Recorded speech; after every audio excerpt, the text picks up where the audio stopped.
Hey everyone, and welcome to my channel. This is my first ever video and I'm pretty excited about it. Before we get into the video, I want to say I am sorry about lighting, audio, background, whatever that may be bad about this video. I'm obviously in a college dorm room right now. I'm not working with very much, and this is my first video, so I haven't really invested the money into the equipment yet, but I hope to eventually. So today what I'm going to do is overview all my favorite palettes and worst palettes, just all the palettes in my collection. And I have my big palette bin full to the top right here. And we're just going to go through every one, talk about what I like and what I don't like about them. So the first palette I have here is the ColourPop Yes Please palette, which I actually really love. The mattes are so creamy, blendable, pigmented, and the shimmers are actually really unique colors. Like this color and this color right here I've never seen before in a palette. Excuse me. I bought this because I needed the Natasha Denona Sunset palette, but it was just too much money for me to put into a palette, so I didn't buy it. But I saw this and I was like, 15 bucks for most of the same shadows. I bought it right away. And it works really well for me. I love it a lot. Next I have probably the most controversial palette to ever exist, which is the Subculture palette. And I love this one too. I don't know what everyone's problem was with it, but I love this palette. I love the color story of this palette. I think you can make a lot of really cool, unique looks, and the shades are really unique too, which I love. This is one of my favorite palettes in my collection. I use it when I want to do something really fun, and I could not see my collection without it. I will not get rid of this palette. It is amazing. I love it. I also have Subculture's big sister, Modern Renaissance, and I bought both of these palettes at the same time. So I bought Modern Renaissance way after, you know, all its hype and its glory days. And I honestly don't love it. I mean, the colors are pretty standard, just warm shades. They're nice quality, but honestly, I have these shades in other palettes. I have these, pretty much all of these shades in another palette that I'm going to talk about later. And it just doesn't do it for me, honestly. So I'm probably going to give this away to either my mom or my little sister, who loves these kinds of colors, and I know she would love to own this. I just don't think I need it in my collection. Up next I have this Tartist Pro palette, which I actually do like. It smells really good. It smells like vanilla. I don't know why. It smells really good. The mattes are great, super pigmented, super blendable, really creamy and buttery, and I like how they lay out the looks for you. Not that I don't know how to make a look, but I think it would be super simple and easy for somebody who isn't really into makeup to use. The only thing I don't like is these shimmers, but since I have so many palettes, that's not really a problem for me. This is overall a pretty great palette. Up next, I have one of the worst palettes in my collection. This is the Urban Decay Alice Through the Looking Glass palette. I hate this. The packaging, first of all, can we talk about the packaging? It is so bulky and unnecessary. Like, this whole top layer of the palette isn't even eyeshadows. It's just a freaking butterfly. Like, I guess if you were into Alice in Wonderland, which I'm not, this would be fun to have, but I don't like it. Oh, you can see my my filming setup here. Embarrassing! But honestly, it's just not good. And then you pull out these eyeshadows like in a drawer. The color story makes no sense. I can't make very many looks with this. Maybe I'm just stupid. But even if the color story made sense, the shadows are so poor quality. I just do not like these eyeshadows at all.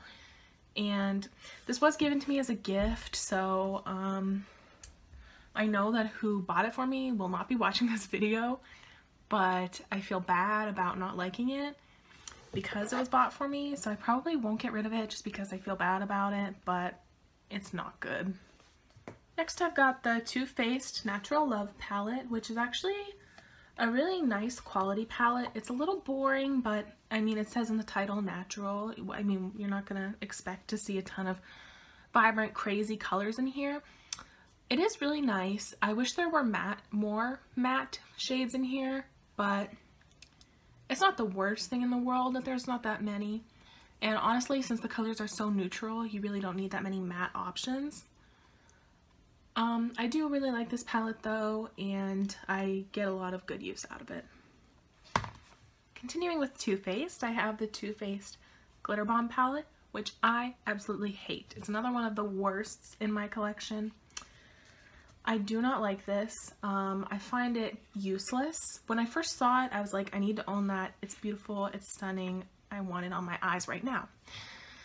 But the many problems are that, first of all, you need a glitter glue to use these, which I don't find with any other pressed glitters. Most pressed glitters you can just pack on. These, you need a glitter glue. And even when you use a glitter glue, they don't work that well. And also these bases over here, this is a brightening base and this is an intensifying base, I think it's called. Yeah, intensifying base. They're really pigmented and they would work if you could just pack the glitter on, but since you need a glitter glue, you have to put the glitter glue over these bases. And when you put glitter glue over shadow, it moves the color around. So the bases don't work for intensifying the colors. I just don't like this. Definitely pass. On a more positive note, now I have the Morphe Jaclyn Hill palette, which I adore. I think this is a great palette. I think Jaclyn did a great job. And all of these shades, except for these four in the corner, which are just stiff and not as pigmented as I'd like them to be. But every other shade in this palette is perfect and wonderful. And I get so much use out of this palette. I reach for it when I don't know what I want to do because I can open this up and find my way, you know. It's not complicated. It's a lot of warm, neutral, simple colors, but I open up this palette and I can find something to do, which is what I love about it. Overall, this is a great palette. Another favorite in my collection, as you can probably tell from the packaging, is the Lorac Mega Pro 3 palette. This was limited edition, so I'm sorry about that, but the shades are incredible. I'm almost out of this shade up here because I use it like every time I make an eye look. The mattes are perfect, so creamy, so blendable. The shimmers are so stunning and just like full pigment all the time on every single one of them. It's so amazing. If you have the chance to get your hands on this palette, it's so worth your money. Don't second guess it. This next palette is sentimental to me. This is the Too Faced Chocolate Bonbons palette. It's actually the first high-end palette I ever owned. And when I first bought it, I loved it. It was everything to me. I used it every day. I loved this palette. And honestly, now that my collection has grown, I just don't reach for it because I pretty much own all of these shades in other palettes that may or may not be a little better. And yeah, I just don't reach for it, but it isn't bad, so I think I'll probably give it to my mom because of all the neutrals in here that I think she would really like to have. It is really sentimental to me, but I don't think I need it in my collection anymore. And now I have the Shan XO BH Cosmetics palette. Truly, I don't like these shadows. Shan XO is one of my favorite YouTubers, but these shadows are just boring. I have them in other palettes and they don't work that well. The only thing that keeps me using this palette on the regular are these lipsticks. These lipsticks are great, and I typically don't love panned lipsticks, but these are so good. Creamy, long wearing, pigmented, easy to use, all of that good stuff. Actually, I'm wearing this color on my lips right now. It's a really great color and it doesn't give me butthole lips, which I adore. Lipsticks are great, which is why I will be keeping this palette. The shadows, I'd pass on. Now I have this Morphe 35OM palette, which is the 35O, but all matte shades. I actually didn't intend to buy this palette. I ordered the 35B palette and they sent me this instead. and then I emailed Morphe and they had a really complicated process for getting the correct palette, so I was like, whatever, I'll just keep this. And honestly, these shades are really great. I used this for prom, I used this for a wedding that I went to, and I was not disappointed with my eyeshadow. I thought it looked so amazing. So I do really like this palette. Obviously, I have probably all of these shades in other palettes since I have so many, but I believe this is a staple in my collection and I will not get rid of it. Next, I have probably my second favorite palette in my collection, which is my Violet Voss Holy Grail palette. This is incredible. This is the palette that I was talking about with Modern Renaissance that has all those shades, but just better, plus more. This is why I feel like I don't need Modern Renaissance, why I wasn't impressed with Modern Renaissance, because this palette does warm tones right. It's beautiful, it's pigmented, it's creamy, it's blendable, it's everything to me. And when I want my eyeshadow to turn out well, when I want a simple, warm eye look that I know is going to look good, this is what I reach for. I guess we can follow that up with my favorite palette in my collection, which is the Natasha Denona Tropic palette.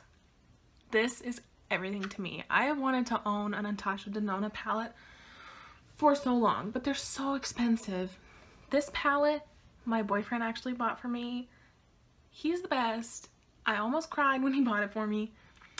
But this is amazing. The mattes are perfect, so creamy, so blendable. I'm actually wearing it on my eyes right now. The mattes are perfect, the shimmers are stunning, and it's such a great variety. I love that you can make a neutral look with it, but you can really make your eyes pop as well. And another cool thing is she has each row, she says, is a look, which I use a lot actually. I follow her rows and they always create beautiful looks. I love this palette with all of my heart. Next is the NYX Ultimate Brights palette. This is wonderful. Honestly, if I could open it. These are such high quality, beautiful, stunning matte eyeshadows that just really work well when you want to do something really fun and colorful. It's totally worth the money and it's super inexpensive. I think this is something that will always be in my collection because it has every color you need. I love it. It is so good. Up next, I have another BH Cosmetics palette. This is the BH Cosmetics and Carli Bybel palette, which is actually really good. I like it better than the ShanXO palette. The only problem that I find with it is that it smells a little chemically, but other than that, it's so good. The shadows are really creamy, pigmented, easy to blend, and these highlighters are stunning. And you can also use them as eyeshadow, which I love. So overall, this is a wonderful palette. Totally worth, I think it was only 10 bucks too. Totally worth the 10 bucks. I also have another Lorac palette. This is the Lorac Mega Pro 4, which I actually got for Christmas this year. And I do love this palette. I haven't used it much, as you can probably tell, but the few times I have, it worked so wonderfully, just as good as the Mega Pro 3, but it has some more fun colors in here, which makes me so happy, because it's still got the neutrals that can make the simple eye look, but it's got some fun pops of color, which is why if I traveled like other beauty gurus, this would be my traveling palette. I definitely need to play with this more because it is amazing, and yeah, I love this. Alright, I only have 2 more palettes left. This is the Morphe 35U palette, which is just a bunch of multicolored shimmers. I always use this with my NYX Ultimate Brights palette when I want to create something really colorful, and the colors are so pigmented, so creamy, and they stay true to color, which is a problem I find with a lot of colorful shadows. But these, the way you see them in the pan is the way you see them on your eyes, and that's what I really adore about this palette. It is so good. And my straightener melted it, but it's still really good. I love it. And finally, I have one more Too Faced palette. This is the Too Faced Christmas in New York. Oh wait, this isn't my last palette. I still have one more after this. Anyway, this is the Too Faced Christmas in New York palette. it's okay. I don't reach for it. I definitely bought it just because of the packaging and how cute it is, and it smells like chocolate, you know, everything Too Faced does to make you buy their crappy products. Honestly, this isn't bad. I shouldn't say that. It's not crappy, but it's just not, you know, as good as I would like it to be. I feel like a lot of brands take holiday as a chance to make something really poor quality and hike up the price, and I think that's what happened here. It's not the best. I don't love it, and I never reach for it. Probably gonna give it away to somebody, but I might just throw it away if nobody wants it, because this doesn't need to be in my collection. I never use it, and I have most, if not all, of these shades in other palettes. So the actual last palette in my collection, which actually happens to be the worst palette in my collection, is the Kylie Cosmetics Holiday 2016 palette. I hate this palette. When I saw her swatch it on her Snapchat story, I was like, I need to own that, you know? But honestly, look how like boring the colors look. They are not pigmented. The only pigmented color is this silver color up here. And honestly, I have other silvers, so to keep this little palette for the silvers would be a waste. And I also find that not many looks can be made with this palette. Honestly, silver, while it is beautiful, doesn't really fit in, neither does this green or the blue. I just don't know what to do with these colors. And even if I did, they're not good enough to do something with them anyway. So I'm probably just gonna throw this away because I don't want anybody else to have to deal with this horrible palette. So that's everything. That's all of my palettes. There's 21 of them. So I hope that this video was at least decent, and I hope the 3 of you watching, including my boyfriend Joe, who I know is watching this right now, I hope you enjoyed the video, and leave me any suggestions that you have for future videos.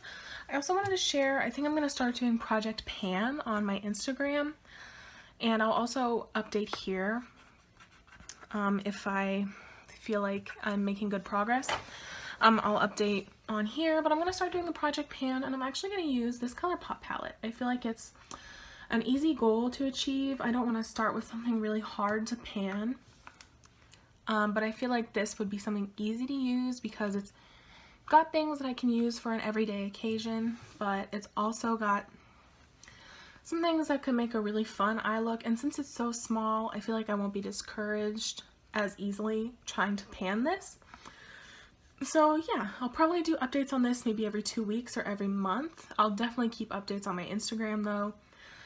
Yeah, so that's everything for this video. Thank you for watching.